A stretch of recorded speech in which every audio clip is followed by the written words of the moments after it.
Exchange rate, the rate of exchange is the price of one currency in terms of another.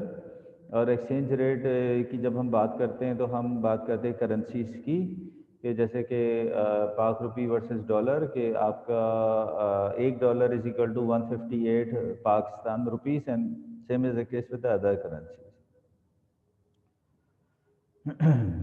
Rate of exchange is determined by demand and supply, जिसे हम market forces कहते हैं. How the value of the currency में rise किस तरह बढ़ेंगी? More demand abroad for home produced goods, more payment received from abroad for home produced goods. Supply of foreign currency increases, demand for your currency increases. और value of currency किस तरह बढ़ती है? आप देखें, जैसे मैंने आपको पहले ही बताया था कि मलेशिया के इतने लोग नहीं रहते वहाँ पे कि जितने बाहर से ट्रैवल करते हैं. ठीक है, तो जो टूरिज़्म है या एजुकेशन है कि जिसकी वजह से वहाँ पे कर रहे हैं. फॉर एग्जांपल अगर मुझे घूमने जाना है मलेशिया, तो मैं मनी चेंजर के पास जाऊंगा, पाकिस्तानी रुपी सेल करूंगा और मैं मलेशियन करेंसी जो कि मलेशियन रिंगिट है बाय कर लूँगा. तो उससे क्या है, जो भी चीज़ बाय की जाती है उसकी वैल्यू बढ़ती है, और जो चीज़ आप सेल कर रहे होते हैं उसकी वैल्यू कम हो रही होती है. ठीक है, तो हमारा जो टर्शरी सेक्टर है या सेकेंडरी सेक्टर है जितना स्ट्रांग होगा तो उसमें हमारा एक्सचेंज रेट उतना ही स्ट्रांग होगा. और जैसे हमारे नॉर्दर्न एरियाज़ हैं, अगर गवर्नमेंट सही काम करे उसको करे तो फिर हमारे one of the best in the world हैं कि जो बाहर से टूरिस्ट आके, और ज़ाहिर है कि फिर हमारी जो है पाक रुपी करेंसी स्ट्रांग होगी. क्योंकि जो भी आएगा तो वो पाकिस्तानी रुपी को जो है वो बाय करेगा और अपनी करेंसी को सेल करेगा. और the value of the currency may fall, local demand for foreign goods increases, more money paid for foreign goods, supply of home currency increases, demand for foreign currency increases. ठीक है, reasons for demand of currency: to pay for imports, to save money for foreign financial institutions, to invest in foreign firms. Exchange rates and prices देखते हैं, और ये हम different context में भी कर चुके हैं कि जब डिप्रिसिएशन होता है तो क्या होता है, करेंसी की एप्रिसिएशन होता है तो क्या होता है, and so on. So when the currency of a country depreciates, the overseas price of its exports fall and the home price of its import rise.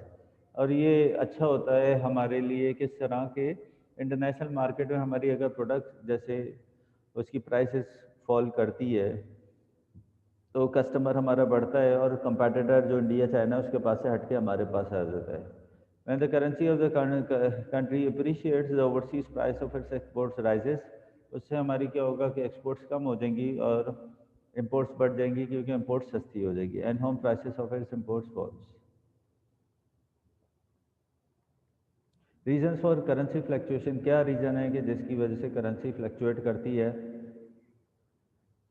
Changes in the balance of payment, inflation है, interest rate, prices of oil, speculation के आगे लोग, speculation का क्या मतलब है कि बीच में डॉलर का बहुत हो गया था कि भाई हर कोई डॉलर लेने के चक्कर में कि भाई प्राइसेस बढ़ जाएंगी ताकि कुछ पैसे कमा ले, तो वो इन द एंटिसिपेशन के बढ़ेगी बढ़ेगी तो लोग वो ख़रीदना शुरू कर जाते हैं. तो अगर ना भी बढ़नी होगी तो लोग जब हैक्टिक बाइंग कर रहे होते हैं तो as a consequence of that क्या है कि वो बढ़नी जाती है.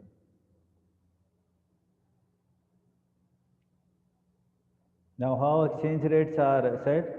अगर हम देखें तो फ्लोटिंग एक्सचेंज रेट है जिसमें फिक्स एक्सचेंज रेट है, डीवैल्यूशन है कि जिसकी वजह से, तो जो floating exchange rate determine freely by the forces of demand and supply without government intervention.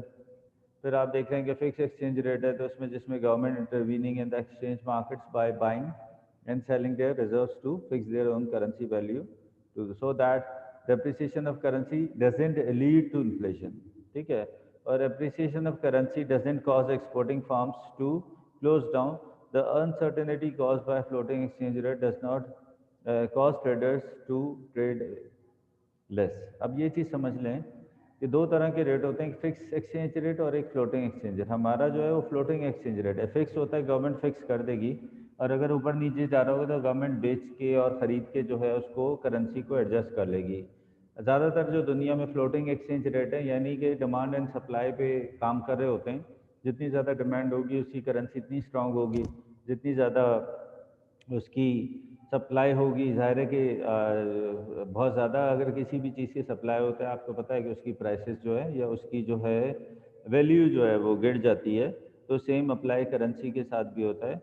Fix exchange rate जो है वो गवर्नमेंट जो है जिसको मैनेज एक रेट भी कहा जाता है, तो वो उसको फिक्स कर देती है ताकि जो है कि जब भी करेंसी जो है एक लिमिट से ऊपर नीचे जा रही हो तो उसको बाय और सेल करके वो एडजस्ट कर लेती है।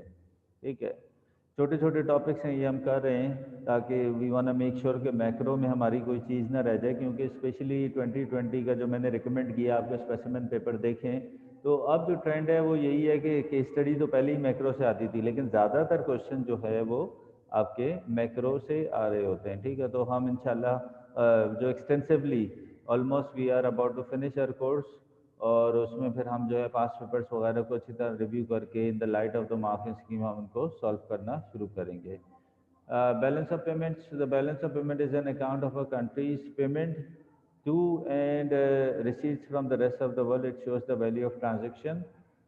When the balance of visible trade is added to the balance of invisible trade, the result is known as the balance of payment on current account. ठीक है, ये हम पहले कर चुके हैं, इसको ज़रा सा हम ब्रश अप कर रहे हैं before we end up our class, because macro में सारी चीज़ें आपकी इंटर रिलेटेड होती हैं। Effects of balance payment on government influence price of free floating currencies, impacts on exchange rate.